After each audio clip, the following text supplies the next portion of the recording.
Salom do'stlar, sizlar bilan Uz Android. Bugun biz sizlarga juda ham qiziqarli bo'lgan programmalardan yana birini ko'rsatib o'tamiz. Ushbu programmani siz bizning veb-saytimiz uzandroid.uz saytidan yuklab olishingiz mumkin. Video tagida silkasini qoldiraman. O'sha yerdan o'tib ushbu programmani bemalol yuklab olishlaringiz mumkin bo'ladi.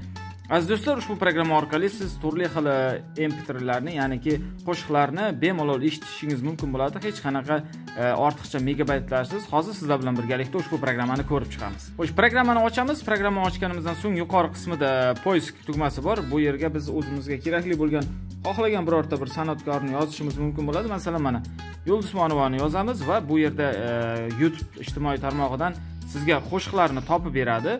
Bemalol xohlagan qo'shiqlaringizni eshitishingiz mumkin bo'ladi. Juda ham ajoyib. Ustiga bir marta bosish orqali qo'shiq boshlanadi. Mana buni eng qiziqarli tomonlaridan biri, chiqib ketib siz ekranni xohlagan yuz qismiga qo'yib boshqa ijtimoiy tarmoqlarda bemalol foydalanishingiz mumkin bo'ladi.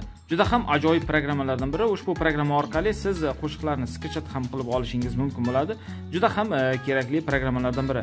Bundan tashqari azizlar, ushbu programmada radio ham mavjud. Siz bemalol xohlagan, istagan davlatingizdagi radiolarni ham eshitishingiz mumkin bo'ladi. Juda ham qiziqarli programma. Ushbu programmani boya aytib o'tganimdek, bizning veb-saytimiz uzandroid.uz saytidan yuklab olishingiz mumkin. Video tagida silkasini qoldiraman.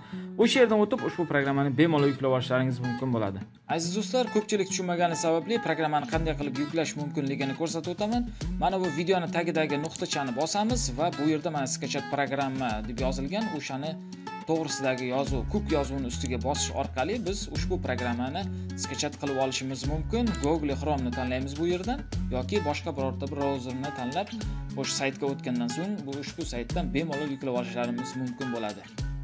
Aziz do'stlar, Uz Android kanalining videolari sizlarga yoqdi degan umiddamiz. Videolarimiz yoqqan bo'lsa, like bosing, kanalimizga obuna bo'lishni unutmang.